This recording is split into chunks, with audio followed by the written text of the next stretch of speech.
Il m'arrive parfois de dire que certains versets de la Bible sont mal traduits. Je l'ai fait par exemple dans la vidéo précédente où je parle de Jean 4,22 dans lequel le mot grec oti est mal traduit puisqu'il est traduit par car au lieu de bien que et que ça change tout le sens du verset et que ça change tout le propos de Jésus. Alors j'aimerais revenir sur ce point, c'est important. Pourquoi est-ce que je me permets de dire que certains versets sont mal traduits?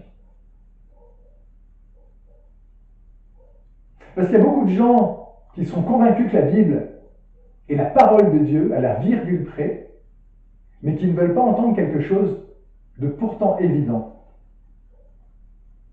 Les disciples ont reçu l'enseignement de la bouche de Jésus, ils ont témoigné à l'oral, leur témoignage oral a été transmis à l'oral, il a ensuite été écrit par des gens qui l'ont écrit en grec, et ces témoignages ont ensuite été traduits par des gens qui l'ont traduit du grec dans différentes langues.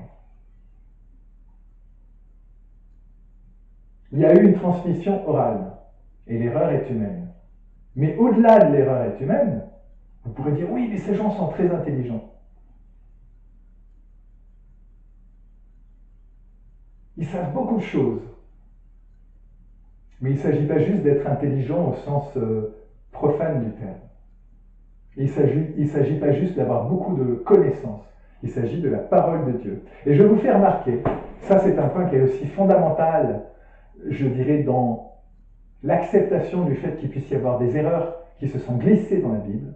Je ne parle même pas de malveillance, je ne parle même pas de satanistes qui pourraient avoir utilisé leur petit pouvoir pour pervertir la Bible. Je ne parle même pas de pervers narcissiques, parce que ça existe, ces pervers narcissiques.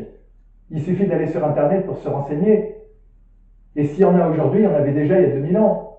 Il pourrait y avoir des pervers narcissiques qui se sont amusés à pervertir la Bible juste pour le plaisir de faire le mal, sans même être sataniste. Je ne parle même pas de ça.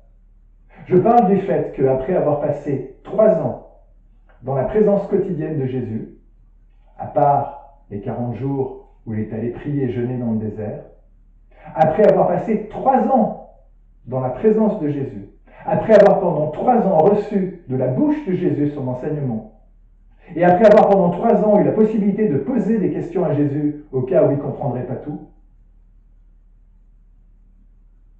on a en Luc 24, 45, et ça se passe peu de temps avant la crucifixion, c'est pour ça que je dis que c'est au bout de 3 ans, Jésus sait qu'il ne sera plus là pour enseigner, que c'est les disciples qui vont enseigner en son nom. Et qu'est-ce qu'il fait? Encore une fois, on a ça en Luc 24, 45. Il ouvre leur intelligence afin qu'ils comprennent les Écritures. Jésus ouvre l'intelligence des 12 apôtres, enfin peut-être 11 parce que Judas est exclu, afin qu'ils comprennent les Écritures. Ça veut dire, entendez bien, qu'après avoir passé 3 ans dans la présence quotidienne de Jésus, après avoir pendant 3 ans reçu l'enseignement de Jésus de sa bouche, et après avoir pendant 3 ans eu la possibilité de poser des questions afin de bien comprendre, les disciples ne comprenaient toujours pas les Écritures, en tout cas pas suffisamment bien, et il a fallu que Jésus ouvre leur intelligence afin qu'ils comprennent les Écritures. Alors entendons-nous bien, Jésus n'a pas ouvert l'intelligence de tous les gens qui ont écouté les évangiles, qui ont répété les évangiles, qui ont rédigé les évangiles en grec et qui ensuite ont traduit les évangiles du grec vers une autre langue. Tous ces gens-là n'ont pas rencontré Jésus, si ce n'est spirituellement. Ils n'ont pas vécu 3 ans, jour après jour avec Jésus. Ils n'ont pas eu leur intelligence ouverte pour qu'ils comprennent les Écritures et ils ne comprennent pas toujours bien la parole de Dieu.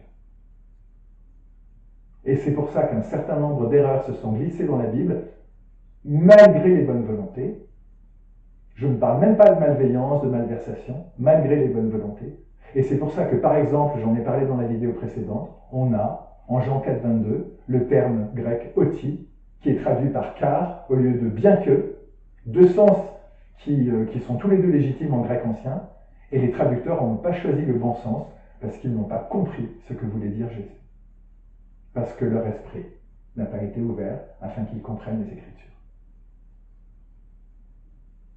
Et c'est pour ça qu'il faut, et Jésus l'a annoncé, qu'il enverrait quelqu'un pour dire la vérité en son nom. Parce que c'est pas tout d'avoir la parole de Dieu sous les yeux, encore faut-il la comprendre, la parole de Dieu, et encore faut-il détecter les erreurs qui se sont glissées dans la parole de Dieu, et notamment dans l'enseignement de Jésus, et pouvoir corriger ces erreurs.